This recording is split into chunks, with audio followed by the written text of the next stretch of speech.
प्यारे बच्चों, अब है हमारे पास क्वेश्चन 3 का पार्ट 3। तो इसको पहले हम पढ़ लेते हैं। The coach of A cricket team की कोच 22 खरीदती है 7 बैट एंड 6 बॉल। 7 बल्ले और 6 बॉल्स खरीदती है 3800 रुपये में खरीदती है। यहाँ तक आपकी पहली शर्त हो गई है, पहली कंडीशन हो गई है। उसके बाद आपको कहा जा रहा है लेटर शी बाइज, बाद में वह खरीदती है 3 बैट्स एंड 5 बॉल्स। ये आपकी दूसरी कंडीशन हो गई और ये खरीदी है 1750 रुपये में। तो यहाँ तक आपकी कंडीशन सेकंड आ जाती है। आपसे पूछा जा रहा है find the cost of each bat and each ball, एक बल्ले और एक गेंद का प्राइस बताइए।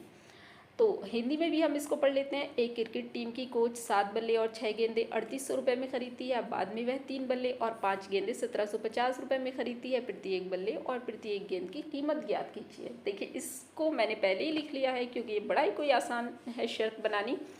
मेन बात इनको सॉल्व करना है।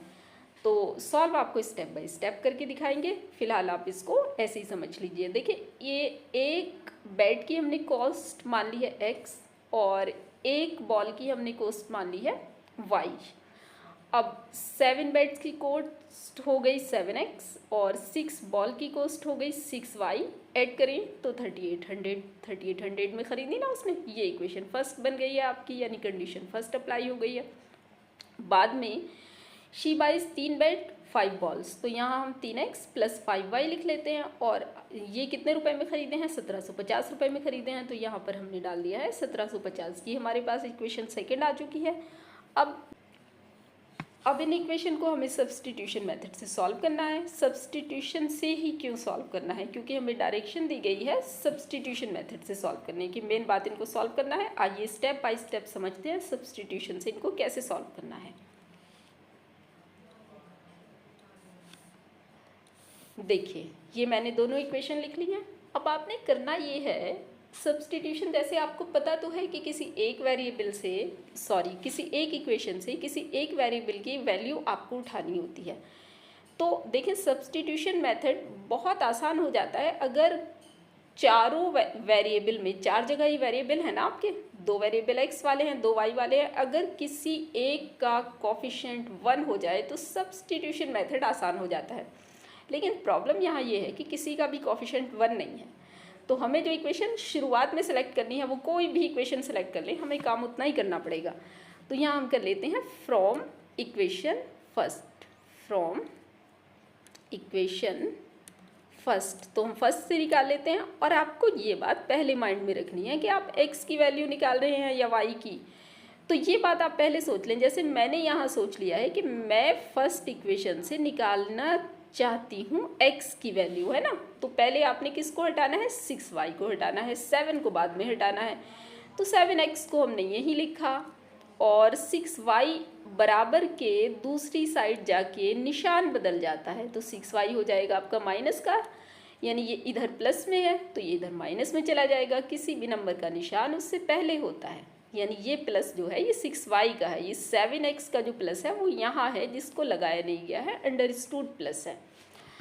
अब उसके बाद आप 7 को हटाइए। जो चीज़ मल्टीप्लाई में होती है उसको बाद में हटाया जाता है। अब 7 को क्यों हटाना है? क्योंकि वैल्यू हमें किसकी चाहिए? x की चाहिए। तो यहाँ पर हम x को x लिख लेते हैं और इक्वल को इक्वल लगा लेते हैं। और 3800 माइनस 6y के अपॉन में आपका जाएगा 7 जो जाएगा इसके अपॉन में जाएगा आपका। तो ये आपकी x की वैल्यू निकल के आ गई। x बराबर मतलब x की वैल्यू। अब इस वैल्यू को उठा के रख देते हैं इक्वेशन सेकंड में।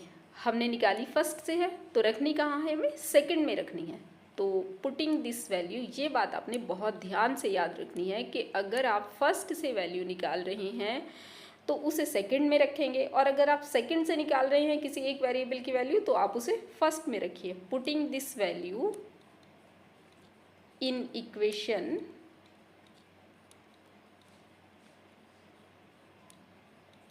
सेकंड। तो इक्वेशन सेकंड के अंदर हम इसको रखते हैं। देखिए, इक्वेशन सेकंड यहाँ से स्टार्ट हुई है तो सबसे पहले आप 3 को 3 लिख लीजिए। अब आपको x मिला है तो 3 और x के बीच कोई निशान नहीं है, तो वैल्यू रखते टाइम अपने पास से मल्टीप्लाई का निशान लगाइए। वैल्यू आपको फ्रैक्शन फॉर्म में रखनी है, तो पहले आप फ्रैक्शन की लाइन खींच लीजिए, आपका सवाल बड़ा नीट क्लीन चलता रहता है। उसके बाद आप 3800 लिखिए, -6y लिखिए और अपॉन में जो 7 है उसको लिखिए। अब उसके बाद आप प्लस लगाइए, और प्लस को आपने सवाल को सही करने के लिए ये ज़रूरी है कि आप जो लिख रहे हैं उन्हें ठीक जगह लिखें, यानी प्लस आपने लगाना है बिल्कुल इस बटे की लाइन की सीध में लगाना है। और प्लस के बाद आप लिखिए 5y और इक्वल के बाद आप लिखिए 1750। अब आगे आप ये कीजिए, देखें इन दोनों के बीच में मल्टीप्लाई का निशान है, तो 3 की मल्टीप्लाई तो इन दोनों से होगी क्योंकि दोनों ही वैल्यू हैं। तो 3 से जब हम इसकी मल्टीप्लाई करते हैं तो हमें मिलता है 300, 300, 3 8 ज़ा 24 और 3 3 ज़ा 9 में 2 ऐड करते हैं कैरी का, तो ये आ जाता है 11,400। उसके बाद ये वाला माइनस लगा लेते हैं। उसके बाद 6 की मल्टीप्लाई भी 3 से करते हैं, 18y और उसके बाद अपॉन में 7 चल रहा है तो हमने 7 ही लिख दिया है। और ये वाला प्लस फिर से इसकी सीध में लगाइए और 5y लिखिए और बराबर 1750 को आप वैसे ही लिख लीजिए। अब आपने क्या करना है, अब आपने ये करना है कि इस 7 को इस 5y से मल्टीप्लाई कीजिए। क्यों मल्टीप्लाई कीजिए? ताकि ये 7 इन दोनों का डिनोमिनेटर बन जाए। देखिए इसका कोई डिनोमिनेटर नहीं है ना, अब बीच में निशान किसका है? प्लस का। ये फ्रैक्शन फॉर्म में है, ये इंटेजर फॉर्म में है और बीच में निशान है आपका प्लस का। तो ऐसी कंडीशन में आप जो फ्रैक्शन फॉर्म वाला है उसके डिनोमिनेटर की सीधे इससे मल्टीप्लाई कर दीजिए, तो पूरे का डिनोमिनेटर 7 बन जाएगा। पहले आपने ये काम करना है, उसके बाद आपने आगे इनको ऐड या सब्ट्रैक्ट करना है। तो पहले आपने इसको 7 को पूरे का डिनोमिनेटर बनाना है। कैसे बनाना है? 7 की 5 से मल्टीप्लाई करके। यहाँ ध्यान दीजिए, देखिए मल्टीप्लाई था तो हमने सीधे मल्टीप्लाई कर दी थी ना, लेकिन अगर प्लस है तो आपने पहले 7 की इससे मल्टीप्लाई कीजिए। तो ये आपका आ जाता है 11,400 और -18y और इसकी इससे मल्टीप्लाई कीजिए प्लस 35, 7 5 सा 35। अब मल्टीप्लाई करने से क्या फ़ायदा हुआ है? मल्टीप्लाई करने से फ़ायदा ये हुआ है कि पूरे का डिनोमिनेटर 7 बन चुका है, ठीक है ना। और बराबर में आप लिखिए 1750। देखें आप सोच रहे होंगे इसका तरीका ये भी तो है ना कि 5y को आप इधर ले जाइए फिर दोनों की मल्टीप्लाई कर दीजिए। बिल्कुल तरीका है, लेकिन मेरा पर्पज़ ये है कि आप फ्रैक्शन की कैलकुलेशन सीखें, क्योंकि बच्चों को जितना मैंने फ्रैक्शन की कैलकुलेशन में बच्चे बहुत ज़्यादा अटकते हैं। और फिर आगे आप ट्रिगोनोमेट्री पढ़ेंगे, मेंसुरेशन पढ़ेंगे, तो उन सब में तो बार बार फ्रैक्शन की कैलकुलेशन करनी होती है ना। हर बार आपके पास ऑप्शन नहीं होता इधर ले जाने का। तो ये बात आप, ये स्टेटिस्टिक्स में भी ये बात बहुत से सवालों के अंदर अप्लाई होती है। तो ये बात आप बड़ा ध्यान से समझिए कि दोनों के बीच में अगर प्लस है तो आपने डिनोमिनेटर से जो फ्रैक्शन फॉर्म में है उसके डिनोमिनेटर से इसकी मल्टीप्लाई कर दीजिए जो इंटेजर फॉर्म में है, तो पूरे का डिनोमिनेटर 7 बन जाता है ना। ये बात आपको बार बार अप्लाई करनी पड़ती है। अब देखिए, अब आपको इसको सिंप्लीफाई कर सकते हैं, यहाँ नहीं कर सकते थे। अब चूंकि पूरे का डिनोमिनेटर 7 है ना, तो अब आप इसको सिंप्लीफाई कीजिए। ये 18y कहाँ के हैं? माइनस के हैं। 35y कहाँ के हैं? प्लस के हैं। तो ऑब्वियसली आपने इनको सब्ट्रैक्ट करना है। सब्ट्रैक्ट कब करते हैं? जब एक माइनस का हो एक प्लस का हो। तो आप पहले इसको उतार लीजिए 11,400, क्योंकि कांस्टेंट पूरी लाइन में कोई नहीं है तो इसको ऐसे ही उतारिए। अब इनको आप सब्ट्रैक्ट करेंगे तो मिलेगा कहाँ का? प्लस का मिलेगा। प्लस का क्यों मिलेगा? क्योंकि बड़ा है 35 और 35 का निशान ये है प्लस। किसी भी नंबर का निशान उससे पहले लिखा होता है। अब कितना मिलेगा? मिलेगा आपको 17। आप सब्ट्रैक्ट करेंगे तो 17 मिल जाएगा। और ये जो 7, अब आप इस 7 की मल्टीप्लाई इससे कर दीजिए, तो ये आपका जाता है 700। 7 5 ज़ा 35, कैरी के आपके पास 3 हो गए। आप चाहें तो कैरी को इधर नोट कर सकते हैं। 7 7 ज़ा 49 49 में कैरी के 3 ऐड करते हैं तो 52 हो जाता है। अब कैरी आपके 5 हो गए, अब 7 1 जा 7 और 5 ऐड करेंगे तो आपके 12 हो जाते हैं। 7 और 5 12। उसके बाद अब ये इधर प्लस का है तो पहले देखें y की वैल्यू निकालनी है ना, तो y के साथ मल्टीप्लाई में है 17 और प्लस में है 11,400। पहले आप उसको हटाइए जो चीज़ प्लस में है, मल्टीप्लाई में जो चीज़ है उसको बाद में हटाते हैं ना। तो पहले हम 17y को इधर ही रखते हैं और ये जो है इसको ऐसे ही लिख लेते हैं। इसका तो निशान चेंज नहीं होना ना, क्योंकि ये पहले से भी RHS में है और अब भी RHS में है। अब ये जो है ये लेफ़्ट से बराबर के लेफ़्ट से लेके कहाँ जाना चाहते हैं, हम इसको राइट लेके जाना चाहते हैं, तो इसका निशान चेंज हो जाएगा माइनस 11,400। अब आप इसको सब्ट्रैक्ट कर लीजिए तो 17y इज इक्वल टू, अब देखें आप इसको इधर सब्ट्रैक्ट करके दे सकते हैं।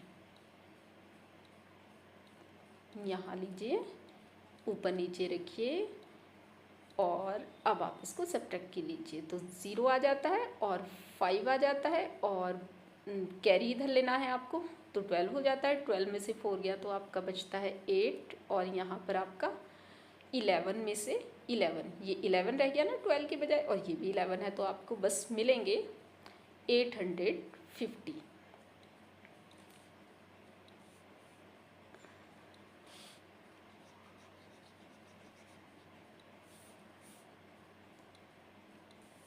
अब जो चीज़ y के मल्टीप्लाई में है वो बराबर वाले के डिवाइडेशन में जाएगी, तो आगे आप लिखेंगे y is equal to 850 upon 17।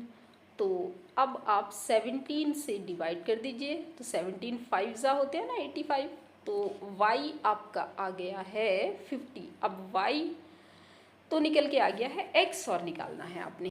देखिए ये जो आपको y की वैल्यू मिली है ना, इस वैल्यू को आप चाहे इक्वेशन फर्स्ट में रखिए, चाहे सेकंड में रखिए और चाहे आप इस रिलेशन में रख लीजिए, इसको एक इक्वेशन थर्ड बना दीजिए आप, ठीक है ना। तो इस तरह भी किया जा सकता है कि इसे यहाँ सीधे रख दिया जाए। तो अब आप putting the value of y यानी ये वाली वैल्यू इन इक्वेशन थर्ड, तो इसको हम थर्ड में रख लेते हैं, सीधे निकल के आ जाएगी। Putting the value of y in equation third, तो हम इसको थर्ड में रख रहे हैं।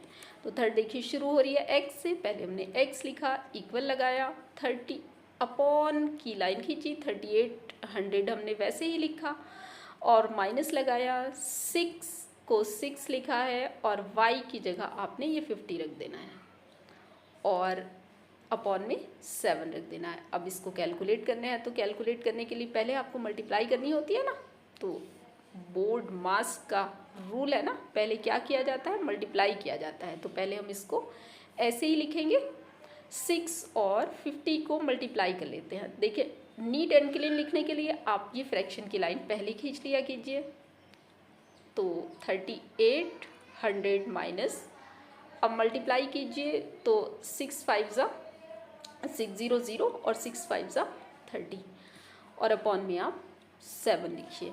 नेक्स्ट लाइन बनाइए। अब नेक्स्ट लाइन में आप क्या कीजिए, नेक्स्ट लाइन में इनको सब्ट्रैक्ट कर दीजिए, एक प्लस का है और एक माइनस का है, तो ये अब आपके पास आ जाते हैं 3500। ऑब्वियसली 3800 में से 300 गया तो 35 बचेगा ना, ज़रूरी नहीं है आप हर जगह लिख लिख के कैलकुलेशन करें।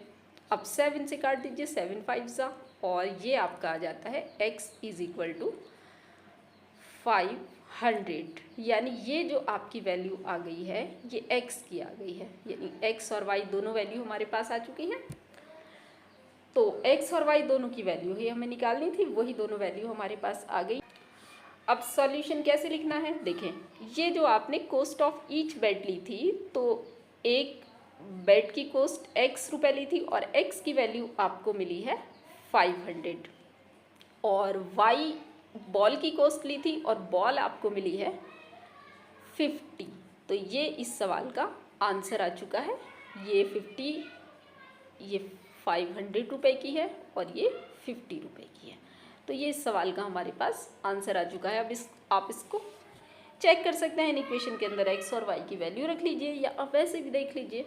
के 7 बैट हैं तो 7 5 ज़ा 35 और 6 बॉल हैं तो 6 5 ज़ा 300 तो 35 100 में 300 आप ऐड करेंगे तो 3800 आ जाएगा ना। तो इस तरह से ये क्वेश्चन का हमें सीधे सीधे क्रॉस चेक भी कर सकते हैं। इन प्रॉब्लम्स वाले क्वेश्चन को आप चेक ज़रूर किया कीजिए, जैसे ही कंडीशन है ना इसके अंदर बस आप रखते चले जाएं। ये हमारा क्वेश्चन होता है यहाँ फिनिश। मिलते हैं फिर एक नई वीडियो में। अगर आपको कुछ समझ में नहीं आया तो मुझे कमेंट करके बता दीजिए। मैं हूँ आपकी टीचर फातिमा।